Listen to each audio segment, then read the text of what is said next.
કોઈને એકને પણ મારા પ્રત્યેનો આક્રોશ હોય કે પ્રશ્ન હોય કે સાહેબ તમે અત્યારે તલાટી તરીકે વહીવટદાર સાહેબે ગામની અંદર અમે હેરાન થઈએ છીએ અને કોઈ એવો વ્યક્તિ એમ કહી દે કે તલાટી મંત્રી 1.5 મહિનાથી આવ્યા ને અમારે જુનાગઢ સાઈન કરવા જવું પડ્યું, હું મજેવડી છું અને ખડિયા મારી પાસે ચાર્જમાં છે, તમારા ગામનો કોઈ એક વ્યક્તિ અરજદાર એમ કહી દે કે સાહેબ અમારે તમારી સહી કરવાની હતી ને અમે જુનાગઢ તમારી પાસે સહી કરાવવા આવી, હવે આનાથી વિશેષ હું શું કહી શકું?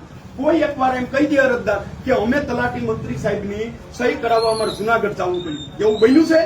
કોઈને બન્યું છે? તો પછી આનાથી વિશેષ પુરાવો હું અને ઉધડો લેવાની તો વાત ત્યારે આવે કે જેનું કામ 24 કલાકમાં ન થયું હોય, લાઇટનો ફોન સાહેબનો આવે, મને કે પરમારભાઈ અહીંયા લાઇટ નથી એટલે દોરડું એક બંડલ, ક્યાંય ગયો ભરત?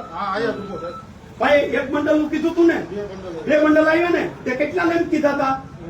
10 કીધા હતા ને, પછી આવ્યા ને. હોલ્ડર નું ખોખું કેટલાનું કીધું તું? 2 આવ્યા ને. હવે હું એમ કહું કે મારી જવાબદારી એને કહી દીધું કે મને પોલે ચડે ને તો ફોટો મોકલવાનો, કેટલા બદલાવ્યા એ પ્રમાણે રૂપિયા મળશે. જ્યાં જ્યાં મજૂરી થતી હોય ને ત્યાં માથે ઉભો રહું કે મજૂરી જે હોય નિયમ અનુસાર.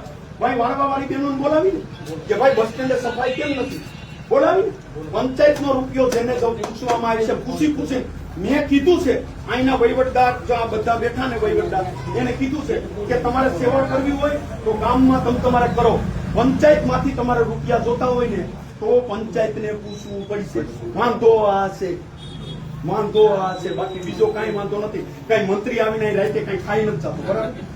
કઈ હું મારી ઘેરે લઈ નથી જતો, મેં ખોટું કર્યું હોય તો તમારી પાસે સાબુત હોય, સાબુત રજૂ કરી સસ્પેન્ડ કરાવી દો ભાઈ, બરાબર?